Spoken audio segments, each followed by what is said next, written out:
కేంద్ర ప్రభుత్వమే ప్రకటించింది. తెలంగాణ రాష్ట్ర ప్రభుత్వం నిత్యావసర వస్తువులను నియంత్రించి పేదలకు అందుబాటులో తీసుకొచ్చింది. నెంబర్ 1 రాష్ట్రం తెలంగాణ రాష్ట్రం అని కేంద్ర ప్రభుత్వమే ఇచ్చింది. కేంద్రంలో మన ప్రభుత్వం లేదు. పరాయి పార్టీకి సంబంధించిన ప్రభుత్వం ఉన్నా మనల్ని అభినందించక తప్పలేదు. శాంతి భద్రతలకు సంబంధించి దేశం మొత్తం అన్ని రాష్ట్రాలలో పోటీ పెడితే శాంతి భద్రతలు తెలంగాణ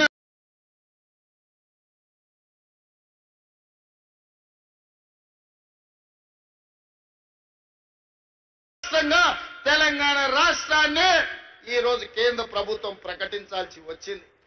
నిరుద్యోగ సమస్యను పరిష్కరించడంలో దేశంలో ఉన్న అన్ని రాష్ట్రాల పోటీ జరిగింది. నిరుద్యోగ సమస్యని నిర్మూలించడంలో తెలంగాణ రాష్ట్రం నెంబర్ 1 అని కేంద్ర ప్రభుత్వమే నెంబర్ 1 రాష్ట్రంగా తెలంగాణ రాష్ట్రాన్ని ఇవాళ కేంద్ర ప్రభుత్వం ప్రకటించింది.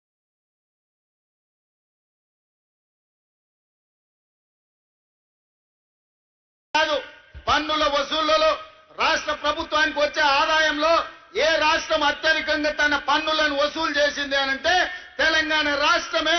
సొంతంగా పన్నుల సేకరణలో నెంబర్ 1 రాష్ట్రం తెలంగాణ రాష్ట్రం అని ఇవాళ కేంద్ర ప్రభుత్వము ఇవాళ ప్రకటించింది.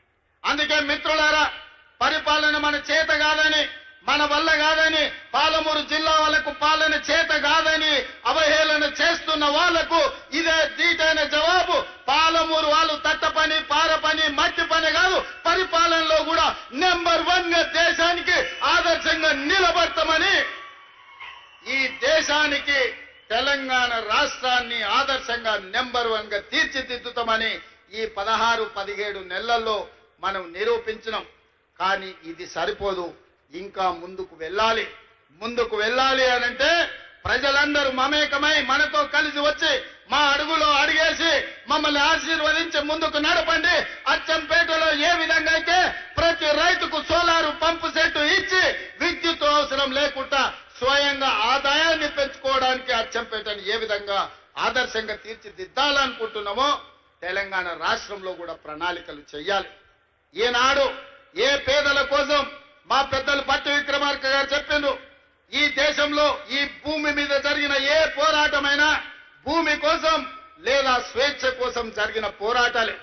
ఆనాడు తెల్లదొరలను ఓడించి తెల్లదొరలను తరిమి ఈ దేశ ప్రజలకు స్వేచ్ఛనిచ్చింది కాంగ్రెస్ పార్టీ. అదేవిధంగా ఆనాడు జల్ జమీన్ జంగల్ కావచ్చు, భూమి కోసం, భుక్తి కోసం, విముక్తి కోసం జరిగిన పోరాటాలు కావచ్చు, దొడ్డి కొమరయ్య కావచ్చు, కొమరం భీముడు కావచ్చు, చాకలి ఐలమ్మ కావచ్చు, లేకపోతే రామ్జీ గోండు కావచ్చు, సురవరం ప్రతాప్ రెడ్డి కావచ్చు, ఈ పోరాటాలన్నీ స్వేచ్ఛ కోసం, భూమి కోసం జరిగిన పోరాటాలే. స్వేచ్ఛని దేశానికి ఇచ్చింది మా కాంగ్రెస్ పార్టీ. ఆనాడు పండిత్ జవహర్లాల్ నెహ్రూ, మహాత్మా గాంధీ గారి నేతృత్వంలో ఈ దేశానికి స్వేచ్ఛను తీసుకొచ్చాం. స్వేచ్ఛను వచ్చిన దేశానికి రాజ్యాంగాన్ని అందించిన బిడ్డ డాక్టర్ బాబాసాహెబ్ అంబేద్కర్ ఈ రోజు మనకు హక్కులను కల్పించాడు. ఆ హక్కుల నేపథ్యంలోనే అటవీ హక్కుల చట్టాన్ని తీసుకొచ్చినాం. ఆనాడు పివి నరసింహారావు గారు, ఇందిరాగాంధీ గారు అగ్రికల్చర్ సీలింగ్ యాక్ట్ తీసుకొచ్చి దొరల దగ్గర వేలాది ఎకరాల భూములుంటే దాదాపుగా 25 లక్షల ఎకరాల భూములను పేదలకు అసైన్మెంట్ పట్టాలు పంచిపెట్టిన పార్టీ. ఆత్మ గౌరవంగా బతకండి. గ్రామాలలో ఆత్మ గౌరవం అంటేనే భూమి. ఒక ఊర్లో ఒక వ్యక్తికి గౌరవం ఉందంటే నీకెంత భూమి ఉందయా, ఎన్ని అరకలు కట్టి నువ్వు దుక్కి దున్నుతున్నావు అనే దాన్ని బట్టి మన ఆత్మ గౌరవం. ఒకప్పుడు దళితులకు, గిరిజనులకు, బలహీన వర్గాలకు భూమే లేదు. దొరల దగ్గరనో, రెట్ల దగ్గరనో, పెట్టుబడులదారుల దగ్గరనో భూములుంటే వీళ్ళందరూ వాళ్ళ భూముల్లో వ్యక్తి చాకరీ చేస్తూ కూలీలుగా బతికేది. కానీ ఇందిరమ్మ వచ్చిన తర్వాత 25 లక్షల ఎకరాల భూమిని అసైన్మెంట్ పట్టాల పేరు మీద మీకు భూములు ఇవ్వబట్టి ఇవాళ మీరు ఆత్మ గౌరవంతో భూ యజమానులుగా ఈ రోజు మీరు మాట్లాడుతున్నారు. ఇవాళ చెంచు బిడ్డలు భూమిలో సోలార్ పవర్ ప్లాంట్ పెట్టుకొని ఈ రోజు అక్కడ చెట్లు నాటి ఉపాధి వచ్చింది. ఇది కాంగ్రెస్ పార్టీ ఇందిరమ్మ ఇచ్చింది కాదా? ఇవాళ నిన్నగాక మొన్న జరిగిన పహల్గాం నేపథ్యంలో ఇండియా పాకిస్తాన్ యుద్ధం జరిగిన తర్వాత ప్రధానమంత్రి ఎట్లా ఉండాలంటే ఇందిరమ్మ లాగా ఉండాలి, నిటారుగా నిలబడి దేశాన్ని రక్షించాలి. పాకిస్తాన్ తోటి యుద్ధం చేసి యుద్ధంలో పాకిస్తాన్ని 2 ముక్కలు చేసి ఒక ముక్క బంగ్లాదేశ్, రెండో ముక్క పాకిస్తాన్ అని ఇందిరమ్మ నిరూపించింది 54 ఏళ్ల క్రితం. అలాంటి పౌరుషం కలిగిన నాయకురాలు ఈ దేశానికి ప్రధానమంత్రిగా ఉంటే 50 ఏళ్ల తర్వాత ఈ రోజు మీరు ఆలోచన చేయండి. ఎంతో మంది ప్రధానమంత్రులైన, ఎంతో మంది రాష్ట్రపతులైన, కానీ తండాలలో, గూడాలలో, మారుమూల పల్లెల్లో వాళ్ళ పేర్లు గుర్తు లేవు. కానీ ఏ గూడెంలో ఏ ఆదివాసి దగ్గరికి వెళ్ళి వాళ్ళని తలుపు తట్టండి, వాళ్ళ గుండెలోకి తొంగి చూడండి, వాళ్ళ గుండెల్లో ఇందిరమ్మ ఉన్నదా లేదా 50 ఏళ్ల తరువాత కూడా ఇవాళ పేదోడి గుండెల్లో, తండాలలో, గూడాలలో ఇందిరమ్మ ఉన్నది అంటే మన అమ్మ కంటే ఎక్కువగా మనల్ని ప్రేమించింది, మన బాగు కోరుకున్నది, మన బతుకులు బాగు చేసింది. అందుకే ఈ రాజ్యం ఇందిరమ్మ రాజ్యం. అందుకే ఈ రోజు మా పేరు ఇందిరా సోలార్ గిరిజల వికాసం అని ఈ రోజు మనం పెట్టుకున్నాం. పేదోళ్ళు, దళితులు, గిరిజనుల గూడాలలో వాళ్ళ కళ్ళల్లో వెలుగు చూడాలి అని చెప్పి ఇందిరమ్మ ఆనాడే పునాదులేసింది.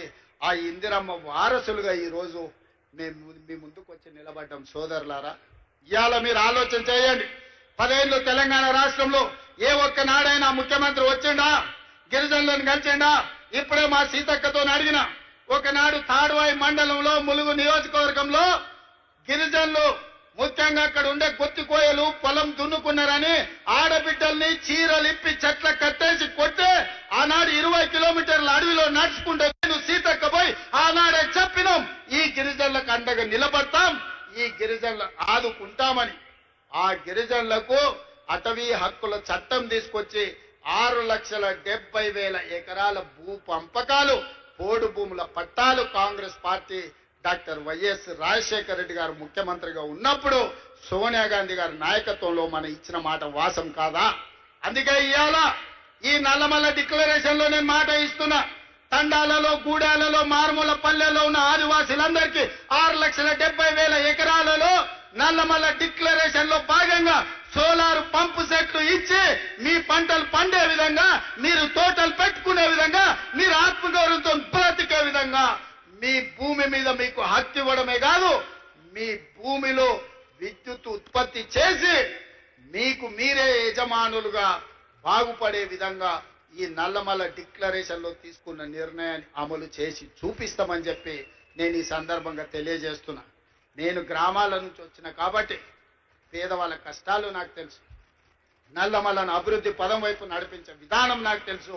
తెలంగాణ రాష్ట్రాన్ని ఏ విధంగా పునర్నిర్మించాలో ఇవాళ మీ అందరి ఆశీర్వాదంతో ముందుకు వెళ్తున్నాం.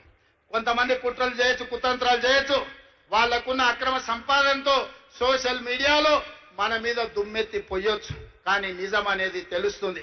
ఆ నిజం ఎట్లా తెలుస్తుందా అంటే, సన్న బియ్యంతో బుక్కడి పువ్వ కడుపులకు పోయినప్పుడు ఆ ఆడబిడ్డకు తెలుస్తుంది, వాళ్ళ పిల్లలకు బుక్కడి పువ్వ పెట్టినప్పుడు, ఇంటానికి పెట్టినప్పుడు ఇది ఇందిరమ్మ రాజ్యంలో మా రేవంత్ అన్న ఇచ్చాడు సన్న బియ్యం అని చెప్పి ఆ ఆడబిడ్డలకు తెలుస్తుంది. ఇవాళ 60,000 మంది నిరుద్యోగ యువకులు ఉద్యోగాలు వచ్చి ప్రతి నెల జీతం కోసం సంతకం పెట్టినప్పుడు ఈ ఉద్యోగం మా రేవంత్ అన్న ఇచ్చిండు, ఆయన వచ్చినాకనే మాకు ఉద్యోగం వచ్చింది అని చెప్పి అతను గుర్తు చేసుకుంటాడు. ఇవాళ గవర్నమెంట్ స్కూళ్లలో, రెసిడెన్షియల్ పాఠశాలల్లో చదువుకుంటున్న విద్యార్థులకు 40% డైట్ ఛార్జెస్ పెంచడమే కాదు, ఆడబిడ్డలకు 200% కాస్మెటిక్ ఛార్జెస్ పెంచడం కదా. ప్రతి నెల అవి పొందినప్పుడు ఆ బిడ్డలు గుర్తు చేసుకుంటారు. ఇదే కాదు, రైతు రుణమాఫీ 20,617 కోట్ల రూపాయలు, 25,55,364 మంది రైతులు పాస్ పుస్తకం చూసినప్పుడల్లా మా సోదరుడు రేవంత్ రెడ్డి 2 లక్షల రూపాయల వరకు 21,000 కోట్ల రూపాయల రైతు రుణమాఫీ చేసిండని మా రైతులు గుర్తు చేసుకుంటారు. ఈ విధంగా చెప్పుకుంటూ పోతే 50 లక్షల కుటుంబాలు ఇవాళ 200 యూనిట్లు ఉచిత కరెంటును ఈ రోజు పొందుతున్నాయి. 3,10,00,000 మంది తెలంగాణ రాష్ట్రంలో సన్న బియ్య లబ్ధిదారులు ఉన్నారు.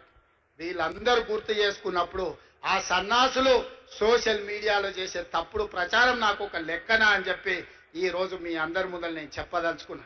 కాబట్టి మిత్రులారా, ఎవడు ఏది చెప్పినా నిజం మీకు తెలుసు, నిజం మీ కళ్ళ ముందర ఉన్నది. నిజాన్ని నిర్భయంగా కాంగ్రెస్ పార్టీ కార్యకర్తలు తెలంగాణ బాగు కోరుకునే వాళ్ళు నిర్భయంగా నిటారుగా నిలబడి చెప్పండి. ముఖ్యంగా మా ఆడబిడ్డల్ని 1 కోటి మందిని కోటీశ్వరులను చేసే బాధ్యత మాది. పోయిన సంవత్సరం సెర్పులో 15,000 కోట్లు, మెప్మాలో 6,000 కోట్లు, 21,000 కోట్లు సంఘాలకు లింకేజ్ ఇచ్చినాం. ఈసారి ఇప్పటికే 15,000 కోట్లు లక్ష్యం పెట్టుకుంటే 20,000 కోట్ల రూపాయలు ఈ సంవత్సరం కూడా మా ఆడబిడ్డలకు బ్యాంకు లింకేజ్ తోని మా బట్టి గారు అందించారు. ఎవరైతే లబ్ధి పొందినరో లబ్ధి పొందిన వాళ్ళు గుర్తు పెట్టుకుంటే చాలు. ఎవరైతే తప్పుడు ప్రచారం చేస్తుండో కడుపు నిండా విషం పెట్టుకొని ఆ విషంతో విష ప్రచారం చేయడం ద్వారా మన ప్రతిష్టకు భంగం కలిగించాలనుకుంటున్నారు. నేను వాళ్ళందరినీ పట్టించుకోదలుచుకోలేదు, వాళ్ళ దిక్కు చూడదలుచుకోలేదు. ప్రతి ఊర్లో ఒకడో ఇద్దరో తాగుబోతులో సన్నాసులో ఉండనే ఉంటారు.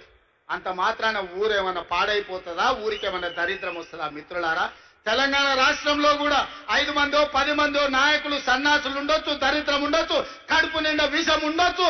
కానీ కష్టపడే మీ సోదరుడు మీ రేవంత్ అన్న రోజుకు 24 గంటలు మీకోసం కష్టపడతాడు.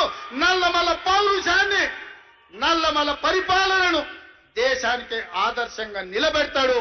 ఈ రాష్ట్రాన్ని అభివృద్ధి పదం వైపు నడిపించడానికి ఆశీర్వదించి అండగా నిలబడ్డందుకు మీకందరికీ మనస్ఫూర్తిగా ధన్యవాదాలు తెలియజేస్తూ మీ అందరి దగ్గర సెలవు తీసుకుంటున్న మిత్రులారా,